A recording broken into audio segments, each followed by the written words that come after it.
करके अपने सभी नेताओं का, और आज के बाद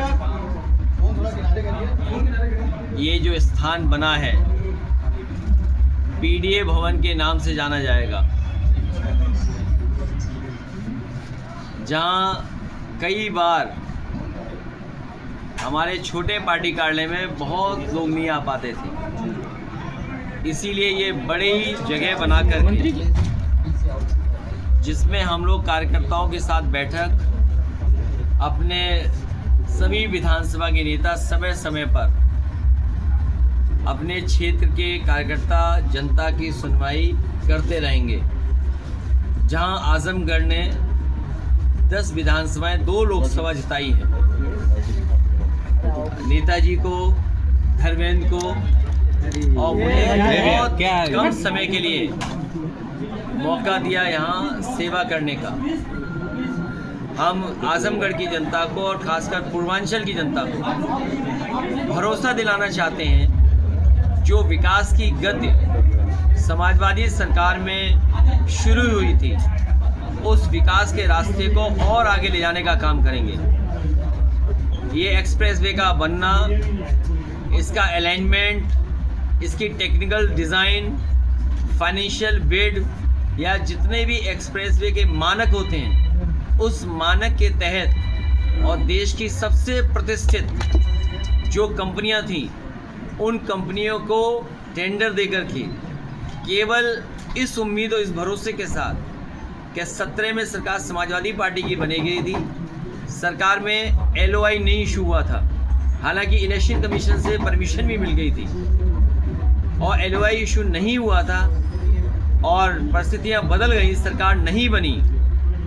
जिस क्वालिटी का समाजवादी पूर्वांचल एक्सप्रेसवे बनना था, जिस समय इसका शिलान्यास हुआ था, विधानसभा के सामने हमारे साथ जितने साथी बैठे हैं, आदरणीय बलराम यादव जी, आदरणीय माधव प्रसाद पांडे जी, आदरणीय हमारे दुर्गा प्रसाद जी, रामासे विश्वकर्मा जी, पार्टी के जिलाध्यक्ष हवलदार यादव जी, संग्राम, या जितने भी साथी जिनका मैं नाम नहीं ले पा रहा हूँ, अंबिका चौधरी जी, आदरणीय अंबिका चौधरी जी, ये सब लोग शामिल थे उस विधानसभा के सामने। लैंड एक्विजिशन से लेकर के आगे, तो जिस मानक के साथ ये बनना था, उस मानक के साथ नहीं बनाया सरकार ने, जिसकी वजह से आज भी उछलते हुए आना पड़ता है। और सोचिए तो आप इस बात को कि मुख्यमंत्री जी ने अपना जो गोरखपुर लिंक बनाया है, वो भी शायद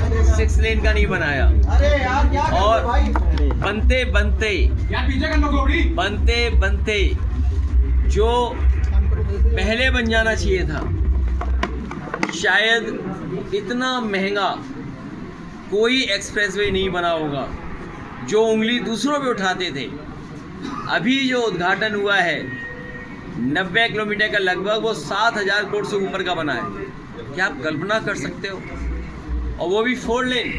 हमारे मुख्यमंत्री जी को ये नहीं पता है कि 4 लेन सड़क होती है, 6 लेन एक्सप्रेसवे होता है।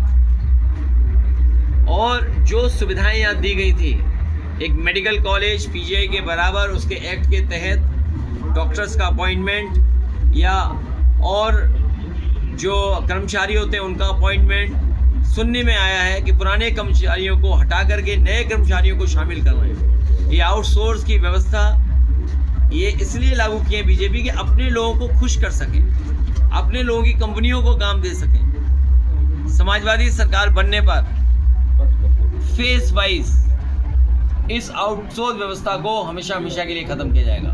आउटसोर्स की व्यवस्था ख़त्म होने से पक्की नौकरी, सरकारी नौकरी ख़त्म होती है और आरक्षण ख़त्म होता है। ये भारतीय जनता पार्टी के लोग समय समय पर आरक्षण ख़त्म करने की बात करते हैं। इन्हें वोट का डर है, इसलिए सीधे सीधे नहीं कहते हैं।